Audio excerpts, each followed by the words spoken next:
তো hello guys, আসসালামু আলাইকুম। তো কেমন আছো তোমরা সবাই? আশা করি টাইটেল এবং থাম্বনেল দেখে বুঝে গেছো আজকে কি টপিকের ভিডিও হতে যাচ্ছে।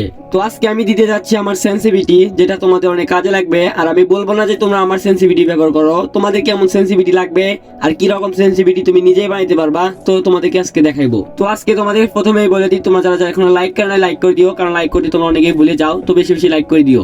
তো আমাদের এখানে আছে আমাদের সেনসিটিভিটি, আর আমি বলবো না যে গাইস তোমরা আমার সেনসিটিভিটি ব্যবহার করো, কারণ আমি অ্যান্ড্রয়েড ফোনে গেম প্লে করি, মানে আমার একটা র্যাম আলাদা, তোমার একটা র্যাম আলাদা, তোমার একটা ফোনের সেনসিটিভিটি আলাদা। তো তার কারণে তোমাদের দেখানোর জন্য এখানে আমি রিসেট মেরে নেবো। তো এটা তোমরা করতে পারো, প্রথমে ট্রেনিং নাউতে চলে আসবা। তো রিসেট মেরে প্রথমে দেখবা তোমার স্ক্রিনটা কেমন ভাবে ঘুরতেছে। আর এখানে স্ক্রিন ঘুরাতে বলতে মানে জেনারেলকে বোঝানো হয়েছে। তো এখানে মোটামুটি আমার মানে আগের থেকে একটু কম ঘুরতেছে। আর তোমরা চেষ্টা করবা যে যারা যারা অ্যান্ড্রয়েড ফোনে গেম প্লে করো তার জেনারেল 100 রাখবা। মানে আমি একই মুভমেন্টে দেখছো কি পরিমাণ মানে ফোনটা ঘুরতেছে। তো গাইস এখানে যেহেতু আমি সেনসিটিভিটিটা ঠিক করছি, এখন আমার মোটামুটি মানে একদম হেডশট লাগতেছে না, মানে সব বডিতে কিন্তু গিয়া লাগতেছে, কারণ আমাদের রেড ডট একদম ঠিক হয় নাই। কারণ হেডশটের জন্য গাইস রেড ডট একদম পারফেক্ট করতে হবে। তুমি যদি গাইস পারফেক্ট করতে না পারো তাহলে কিন্তু তোমার একদম হেডশট লাগবে না ভালো মতো। আর একজন অ্যান্ড্রয়েড প্লেয়ারের সবচেয়ে বেশি দরকার রেড ডট পারফেক্ট। তো এখানে আমাদের আছে 85, আমি কিন্তু 100 বাড়াই দিলাম। মানে তোমরা তোমাদের মতো 10-20 করে বাড়াইবা, মানে প্রথমে 10 দিবা, 5 দিবা, 2 দিবা, এরকম করে বাড়াই বাড়াই দেখবা যে কখন ভালো হেডশট লাগতেছে। তো 100 দেওয়ার পর দেখছো মোটামুটি কিন্তু ভালো পরিমাণ হেডশট লাগতেছে, কিন্তু আগের মতো কিন্তু তাও লাগতেছে না। কারণ মানে আমার মানে আগে ফিউ লাগতো, কিন্তু 1-2টা লাগতো এরকম। মানে অ্যান্ড্রয়েড ফোনের প্লেয়ার কিন্তু খুবই কম ফিউ লাগে, তোমরা আশা করি জানো। তো এখানে আমি রেড ডটটা কিন্তু বাড়ায় ভালো ফলাফল পাচ্ছি। তো তোমরা এরকম করে করবা, আশা করি বুঝছো। তো যেহেতু আমাদের মোটামুটি এখনো বডিতে লাগতেছে, সেহেতু আমরা আগে সেনসিটিভিটি যাবো, মানে আর 10টা বাড়িয়ে দিলাম। তো 10 যাওয়ার পর দেখতে পাচ্ছি কিন্তু এখানে কিন্তু আবার বডিতে লাগতেছে, মানে মোটামুটি হেডশট লাগিয়ে কিন্তু বডিতে লাগতেছে। আর গাইস তোমরা মনে করো যে আমি যে সেনসিটিভিটি দিয়েছি, তোমরা যদি হুট করে সেই সেনসিটিভিটি ব্যবহার করো তোমাদের কিন্তু কোনো কাজে লাগবে না।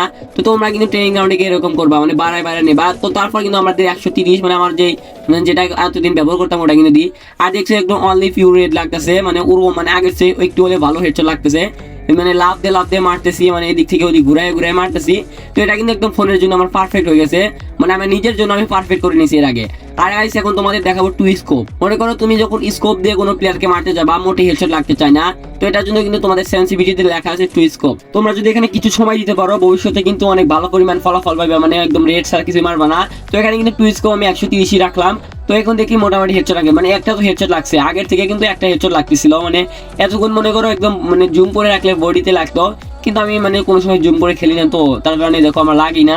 মানে তোমাদের লাগবে এটা আমি জানি, যারা স্কোপ দিয়ে হেডশট মারা ট্রাই করো আশা করি তাদের লাগবে, কারণ এটা স্কোপের জন্য সেনসিটিভিটি। আর তোমরা আবার আমারটা ব্যবহার করো না। তো এখানে 4 স্কোপ সেনসিটিভিটি আছে, ওইগুলো কোনো মানে কিছু করার দরকার নাই। মানে 4 স্কোপ দিয়ে তোমাদের হেডশট যেটা লাগবে ওখানে। আর ফিল লুকটা তোমার লাগবে ফুল করার, আমি কিন্তু এখানে ফুল 100 দিয়ে দিছি। আর 100 দেওয়ার পর কিন্তু দেখো আমার হেডশটই লাগতেছিল না, মানে মোটামুটি তার হেডশট লাগতেছিল। গাইস তোমরা এখানে চেষ্টা করো সবসময় ফ্রি লুক 100 দিয়ে রাখতে, কারণ গাইস ফ্রি লুক কি আমি বলি তোমাদের, তোমরা একটা দেখো যে তোমাদের চোখের একটা আইকন আছে, মানে ওটা কিন্তু অনেক ভালো বেশি বেশি ঘুরবে। তো আর ফ্রি লুক কিন্তু তোমাদের একটু সেনসিটিভিটির কাজে লাগবে। আর গাইস তোমরা বলতে পারো হঠাৎ করে আপনি এই ভিডিও আপলোড করলেন কেন, কারণ বর্তমানে আমার চ্যানেলটা ডাউন আছে। আর আমি যদি এই ভিডিও আপলোড করি খুবই কম মানুষ আমার ভিডিওটি দেখবে। আর এটা আমি ভিউসের জন্য বলতেছি না, কারণ এটা খুব কম মানুষ দেখে কম মানুষ শিখতে পারবে। তো আমি ট্রেনিং গ্রাউন্ডে কিন্তু অনেকক্ষণ ধরে সময় খরচ কিন্তু ভালো রেজাল্ট পাইতেছি, মানে আশা করি দেখো মানে ভালো পরিমাণ হেডশট লাগতেছে। আর এখানে গাইস তোমরা কিন্তু কিছু মানে সময় খরচ করতে পারো, কারণ এখানে কিছু সময় খরচ করার পর কিন্তু অনলি রেড মারতে পারবা, মানে পরবর্তীতে তোমাদের ভালো রেজাল্ট পাবে। তো আশা করি বুঝতে পারছো। এখন তোমাদের দেখাবো আমার গেম সেটিংস এর মধ্যে কিছু আছে যেটা তোমাদের মানে কোনো ইউটিউবারই দেখাবে না। তো তোমরা একটু ছোট ভাইকে একটু যদি নতুন হয়ে থাকো চ্যানেলটা একটু সাবস্ক্রাইব করে রাখিও। তো তোমরা চলে যাবা তোমাদের সেটিংসে। আর সেটিংসে যাওয়ার পর এগুলো মানে কি বলবো, আমার এটা আগের সেটিং ছিল, এগুলো আমি আগের মতো রাখলাম। এখানে চলে যাবা তোমার মানে কি বলি কন্ট্রোলসে। তো এগুলো দেখতে পারছো আমারটা কন্ট্রোলস, তোমরা আমার মতো ব্যবহার করতে পারো, কারণ এটাগুলো সবগুলো এক। তো তোমরা আমার দেখে নিও। আর গাইস তোমাদের যাদের 4GB 6GB 7GB 8GB RAM, তো তাদেরকে বলতেছি তোমরা সবসময় চেষ্টা করবা স্মুথে গেম খেলার জন্য, কারণ তোমরা যদি স্মুথে গেম খেলো তখন কিন্তু স্মুথ মানে গেমটা অনেক স্মুথ লাগবে, আর স্মুথ হেডশট লাগবে, আর স্মুথ গেম প্লে করতে পারবা। তো আশা করি বুঝতে পারছো। তো যদি গাইস ভিডিওটি ভালো লাগে একটু কমেন্ট করে যাও, আর সবাইকে শেয়ার করে দিও ভিডিওটা যেন সবাই জানতে পারে। আজকে ভিউজ কম দেখে কিন্তু এই ভিডিওটা আপলোড করলাম। তো তোমার সেই সিক্রেট হলো, তো তোমরা কিন্তু যারা পাইছো মনে করো একদম মাকম রেজাল্ট পেবে আমাকে বলে দিও।